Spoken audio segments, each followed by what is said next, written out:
Hey viewers, RageQuit003. This will be an update to my previous upload done on April 15th. For those of you who have been following the issue, I've periodically posted updates in the description and the pinned comment on that video as things progress. 3 days after uploading my very negative experience with Radical Firearms, I get a phone call from Phil from Radical Defense at their office. He identifies himself as the managing director. He leaves me a voicemail, asks me to call him back on his personal cell because he wants to address the RMA process and the customer service I had received. If you haven't seen my previous upload, it'll be linked in the description. Also, check out the comments section. There's a few interesting posts in there. Here's the too long didn't read version. Early in March, I purchased a complete RF-15 rifle. Upon test firing, I discovered it had an improperly cut chamber. I initiated the RMA process, gave them the entire gun. They also requested the bulged and ruptured brass. At that point, I'm not even mad. Stuff happens. It's a commercial product sold in volume. I've had defects with PSA, Masterpiece Arms, Bear Creek Arsenal, and even an issue with Atlantic Firearms in the past. So I'm expecting Radical to investigate the issue, contact me, and exchange my upper as requested on the special instructions section of their RMA form. I make it clear to them that this upper cannot be trusted because it wasn't quality checked. However, how they handled it from that point onward is what made me irate. So watch the original video for the detailed history. Short version, Radical Firearms didn't take the issue of exploding brass seriously, withheld information from me, didn't apologize for either selling a dangerous gun or giving me back a defective repair. So this new exchange process has taken a couple weeks since my original upload. I now have had time to function test this replacement upper, so I'm making this update video. Phil from Radical Defense assured me I'm gonna like it, and he was right. If you want to know more details about how the character of a single person can flip a situation 180 degrees, and also get some more details on this replacement upper, then keep watching. Heads up for the people with kids, there will be some swearing, so it's going to be PG-13 soft R. So Phil leaves me the voicemail on April 18th telling me he wants to discuss the RMA process customer service team. Phil is part of Radical Defense, which is the DoD company that's related to Radical Firearms. He's their CEO, managing director, ITAR compliance officer. So he asked me to call him back on his personal cell phone number. After I get out of my meeting at work, I go ahead and give him a call back. It wasn't actually until the end of this original phone call that he informs me how he found out about the issue. It was actually an employee had saw my video and informed him. So we've had two conversations over the phone. They actually did a website conversion as I was talking to him the second time, which will be important later on in this story. So on the original phone call, he starts off, he wants to know what happened from my perspective and what he can do to rectify the situation. He tells me the last thing I want is unhappy customers. So I give him a more detailed history of my purchase, things that weren't in the video, the original incident, and also some more background on the return issues that I was having. I explained the actual problem started with the actual return process, no notification of receipt, no notification repair status, return status. They didn't give me any tracking info. I should have gotten communication because it's a signature required item. So I wasn't pissed off until after receiving their repaired gun that had loose handguard bolts, only to be told to see a gunsmith. So that infuriated me. Phil tells me that he was part of the original founding team at Radical Firearms 9 years ago. He's been there since day one. He's also a machinist. He gave me some insight on their distribution structure, as well as the tolerances on the bolt catch pocket, which I had complained about in my video. He told me that they're intentionally done tight. However, I told him that's not really the issue. It was actually the bolt catch itself, which has actually been exchanged on this one. Not but like I've swapped it out myself on this one. So like I said, refer to the original video. Complained about the handguard. He told me about the torque sequence that needs to be followed on their original RPR 15 design. This is totally different design. We'll get to that later. He told me that the 3 bolts on their handguard for that RPR handguard, they do have a torque sequence, and it's also a multi-pass sequence. So they do have to re-torque one of the bolts after going through the first 3. And also he told me that it's normal for threads to stretch on that handguard upon removal and installation, but my repair should not have arrived as it did, where it was loose and I thought the barrel was loose. So he tells me it's something that should not have, it's something that should have been caught on our end before it went back out. He says we don't want our customers to have that kind of experience at all. He tries to give me some insight on the manufacturing process and their volume. That's at that point I interrupt him and inform him. Before I even made the purchase, I actually watched 2 of the recent shop tour videos that are on YouTube. I saw that they were shipping 500 to 700 guns per day, 6 days a week, and that those videos were actually why I decided to make the purchase on the original rifle. We both understand it's a commercial product with thin margins. They're building this off the volume concept. I told them I'm perfectly willing to take the risk on a $385 gun, even if I have to fix or swap out minor things. But it was actually the shop tour videos that convinced me to purchase again, because the chance was unlikely that I'm going to be fixing the gun, so that's why I just took the risk and bought it originally. So he tells me that the original issue with the barrel, it's a machining error. Someone had changed improperly changed an offset on an improper axis on their floating reamer. The error was caught per their ISO process. They thought they quarantined all the bad barrels for destruction. Obviously, it didn't work because production units were cross-contaminated, which is how I got the bad gun. So he tells me that is not excusable. That is not anything within our process in this company we accept. Before contacting me, Phil had a team meeting with machine shop manager, QC managers, the 2 lead machinists, and the customer service people. So he tells me, I can't take back what you got. I can't apologize enough. What I want to do is rectify it. During the call, he's telling me that he wants to exchange my upper. He wants to give me one that's purposely built for military law enforcement, and that it will be, and I quote, rigid as shit, which it is. He tells me, I want to make sure you're getting the best quality product we have to offer as a collective company. He says, the new upper is going to be built by a degreed gunsmith who ran the Naval Surface Warfare Center at Crane's Testing and Evaluation Department. And he tells me, and that you're happy. I don't want you to have that upper anymore. I want to give you something that you can be confident in, that you're not going to have a problem with, period. I told him again, I considered the issue concluded. I mean, I already took apart the repaired upper, checked it, cleaned it, rebuilt it. I zeroed it again, got it hot, made sure it held 0. However, Phil emphasizes to me, I'm not happy with what you have. As a managing director of the company, I'm not happy, and I don't want my customer to have that. I want to make sure that you have something I'm confident in, that I stand behind not only as a company, but as an individual. So he goes on and tells me, it's a lapse in process. The barrel I got shouldn't have been cross-contaminated with production, but it did. And he tells me, it's scary. It's a firearm. I take it very seriously as a manager. I take that shit super seriously. I want to do the right thing by you. I then ask him some questions about their process. Why don't the test fire guys inspect the brass either during firing or at least when they're sweeping the floor? He said he would like to change that process, but it's due to volume. They have 2 shooting lanes in their facility, which I'm aware of, but he didn't know that at the time. They have changed their QC process to test fire barrel cells at the beginning of every shift. The gunsmiths are checking brass at that step now, which is separate from the test fire crew process. He clarifies to me if they had 8 guys in 8 lanes, they could have them checking brass all the time. But then I tell him, I was like, other gun companies I purchased from, they put the test fired brass in the box. So I told him it seems like a good practice to take that up to prevent this exact scenario from shipping a dangerous gun from happening again. Phil does concede that he is definitely willing to bring that up with his board of directors, the ownership, and the others on the executive team. And he does want to bring it up as a process improvement.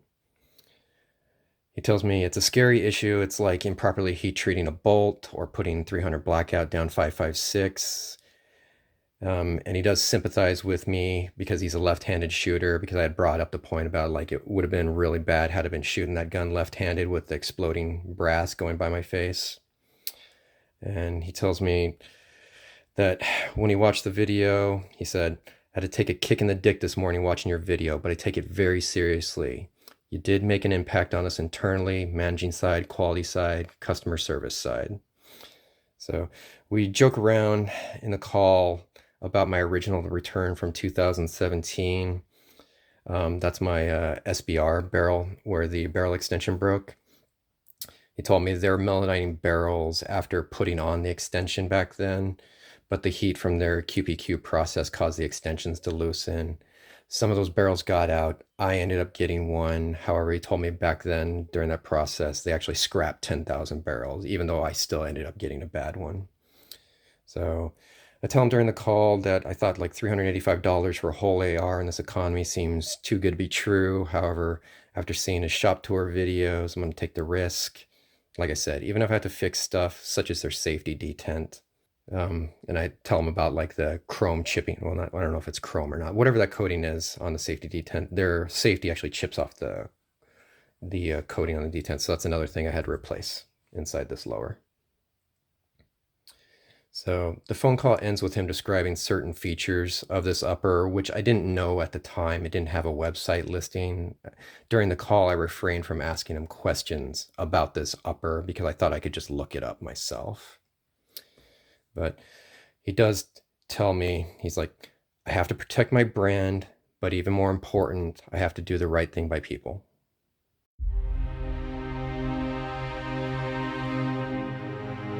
Phil took ownership of the issue. He researched the issue before contacting me and already had process changes going before calling me. He talked to me like a normal person, as if we're standing in the same room. No BS corporate speak, no PR rep approved phrasing.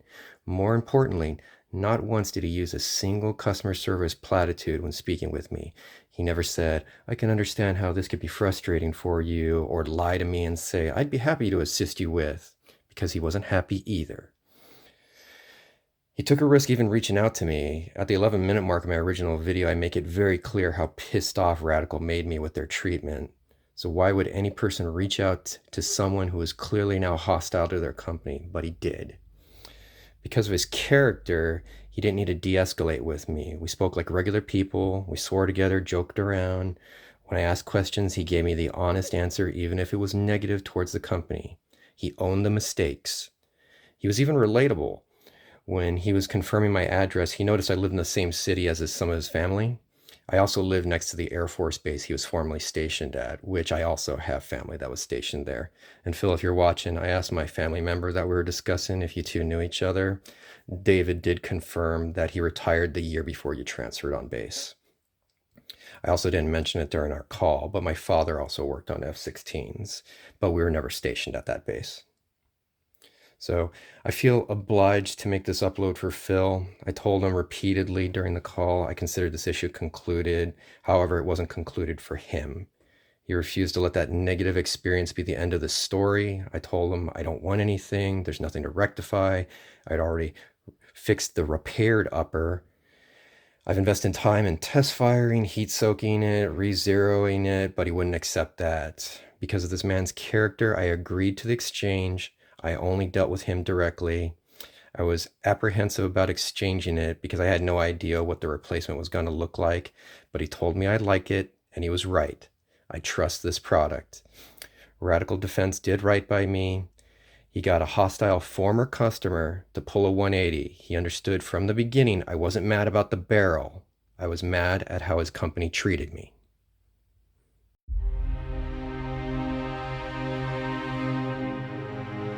This is where I'll be talking about the replacement upper. It is totally different than the RPR 15 I had purchased. It came with these flip-up sights. However, I don't know if that's just standard, but I didn't need these. But I mean, I'll take them anyway. But Phil, I'm sorry. If you zeroed it for these, I'm sorry. I took them off right away. This gun wasn't meant to have flip-up sights, which I thought I made it clear in the original video. But I'll still take them. I can use them on something else. They're not that great, though. So I'll put in some footage here. They wobble. So These Griffin Armament M2s, I think for the price bracket they're in, you're better off getting Magpul M-Bus Pros. Those don't wobble. They also mount a much better system. I mean, the benefit is they're narrow on the rail, but it will leave a scratch right there where that screw threads in. But they're modular. They have dovetails in there, so you could do offsets, which I think I might do on another upper in the future.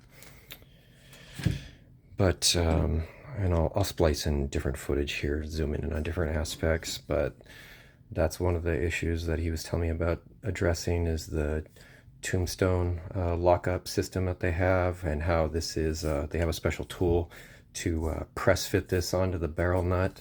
So it will be a bitch if you ever have to take one of these apart, but that's similar if you've ever dealt with like the BCM KMR Alpha Rail.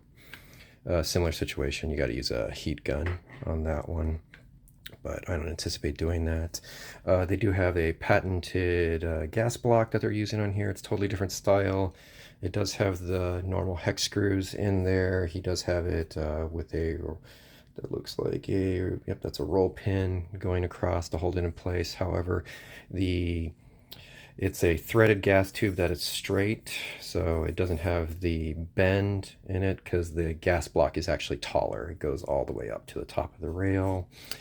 The flash hider that they're using, it's made for their suppressors, so it's got the tapered shoulders and it's 4-pronged, and interesting enough, you can see that each one of those prongs is actually numbered. See how they have the different sizing on them? I thought maybe it's for like attenuation, because it's really loud and annoying as shit. However, when you're firing it though, it doesn't make the ping. So I don't know if the different things are to counteract like the sound attenuation, but I couldn't find any info on that on the website. When Phil shipped this back to me, he didn't tell me he was going to do this, but he did include his fired brass, so nice touch. Thank you, Phil, for doing that. However, trust but verify, so this is my fired brass when I test fired it. So they match. What I was complaining about in my original video, I took out your bolt catch because I was complaining to you guys. It's the texture on this that's causing it to hang up, so that's why I had to swap it out. So it's gripping that tight receiver pocket and gripping the bolt face. I don't know if you could see the marks on there where it's gripping the bolt face. And then what I was talking about a minute ago, I had to replace the safety. Well, we can swap out the safety anyway, but I couldn't reuse your detent because whatever brand you guys are using for this one, it chews off that coating that you have on the detent, so it's like super gritty when you're manipulating this. I changed this out. He included some freebies in the box. I'm sure these are what they use at all the trade shows. I find it ironic that he put those two in there based upon the scenario that we're in. Yeah, charging handle's very nice. I've never used one of these, but it's the only charging handle I have where, I don't know if you could see this, where the upper does not gouge into it. On all my other guns that back when I still had these style charging handles, the upper would always gouge into the sides and sometimes the top, so the charging handle wouldn't take off the finish, so that's nice. Their bolt carrier group, it is not the same as the Radical Firearms. The bolt itself might be the same. It looks very similar to the RPR 15 one that I had. The website says it's melanite, it looks like it, but the MP stamping on this one is actually different than the original upper I had. This carrier is actually Parkerized because it's chrome lined, so a totally different carrier itself. He told me that this is going to be a soft shooter, which I didn't know at the time, but when I got it, I was like, if you look at that gas block location, that's actually intermediate gas. I thought I was going to get a mid. So when he was describing it to me on the phone, because he told me he's going to send me a 16-inch gun, I'm not going to get like a pinned and welded thing. So I thought I was going to get a 16-inch barrel with a 13-inch handguard, like it said on the website, because they'd updated the website during our second phone call, so I could look at what he was talking about. But this is actually a 15-inch handguard with a 16-inch barrel, and it's got an intermediate gas. I thought it was going to be a mid-length gas. So I was expecting this to be a really soft shooter, but it isn't. So it's soft, but it's not. I wouldn't consider this a soft shooter. So I consider this to feel like a heavily gassed mid-length gun. And I'll put in some footage of me. I'll be standing just perfectly straight, relaxed, and just so I could see how much the gun's gonna move me. And yeah, this thing moved me around pretty significantly, just as much as like a heavy gassed mid-length gun. Now, like I compared it that same session to my softest shooting gun, which is actually a Foxtrot mic FM15, and you can see like my Foxtrot mic's way softer shooting than this one. The softest gun I've actually shot, it's hard for me to tell, but it's either the BCM Mid 16 or the Scar 16S. Those guns are softer than this, although that's not a criteria for making a purchasing decision.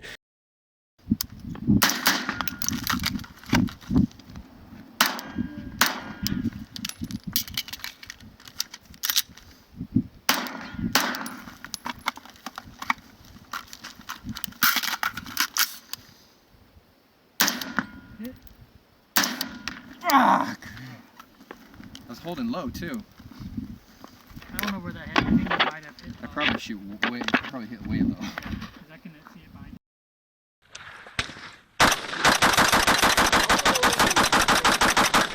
Holy shit!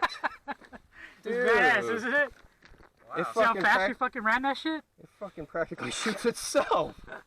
Holy fuck. Alright, so maybe the trigger's worth the money. Okay. Now that I've actually run it, because I used to say like, fucking... I just bring that up as a point, just in case you care. So it is soft shooting, but I wouldn't consider it like soft shooting, especially since it's an intermediate gas. I was expecting like, you know, to feel like it was shooting a 22, especially since you could tell these guns are built to be suppressed, so I thought they'd be a little undergassed. Speaking of which, when I was at the range firing, this thing has the most perfect ejection I've ever seen on any gun. I could have put a bowl behind me and all those casings would have landed in the bowl, which I can't say for like that BCM that I was shooting. They'll throw them correctly behind you, but it's not going to land in a bowl. But this gun will. They all land on the same exact spot. So nice job, Phil. Your guy that put this together did a really good job. This is rigid as shit. You are correct. And there's the lock up there on the handguard. Oh, and I didn't mention they are T-marked on the top. So yeah, that's the general overview of the upper. I wouldn't say it's any more accurate or anything. Like, I don't shoot for accuracy. I was shooting this out at 600 yards at a 6-inch target, and it was hitting it every single time. But the previous upper was also doing the same exact thing, so that's my standard. So I don't have the eyesight, the gun rest, or the patience to be shooting for tight groups. But thanks to you guys. Thanks to everybody who stuck around this long to watch the follow-up on this video. Really appreciate it. Thank you, Phil, for taking care of me, changing my mind, and getting me to forgive your company. So you did right by me. Good job. I appreciate it, Phil.